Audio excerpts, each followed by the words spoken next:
Well, I guess some people saying it's like a family might not be a good thing. So it is a wonderfully warm experience. Yeah, I mean, I get on so well with them, and obviously a lot of them are quite busy, and so I don't see them as much as I would like to. And so just be able to have a few hours on set each day, catching up with who's doing what children's lives are doing, yeah, and then there's the on-set stuff as well.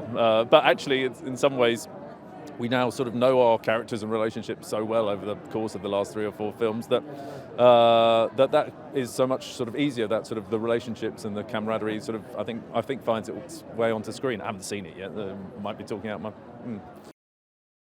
Well, he's still sort of. He's still plugging away. He's very much an MI6 man through and through, and he'll do anything for them. Similarly to Bond, really, but I guess less athletically.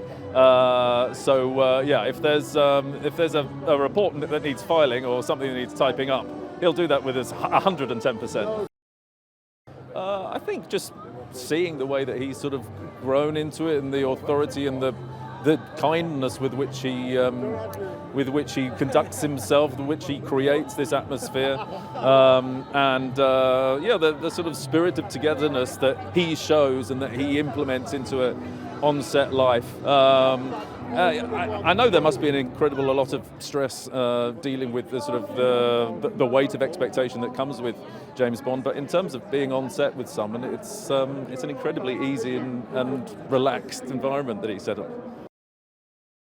Well, I guess part of that is the heritage and the history, and not only the popularity of the books, but then obviously the popularity of the film. But each time it has to adapt and change, and it has to modify to how the world is shifting and changing. And I think particularly over the last few films, that's really been the case with Daniel's Bond. How they've understood that where he sits in a changing world, and how he tries to modify himself, as well as us trying to reflect that sort of sense of, is he being left behind by society?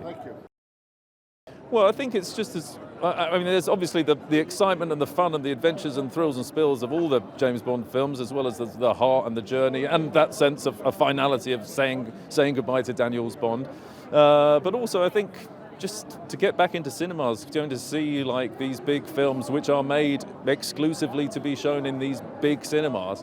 Every frame of it is about making sure that it looks beautiful on a big screen. So I'm sure people are absolutely dying to get back in and watch them.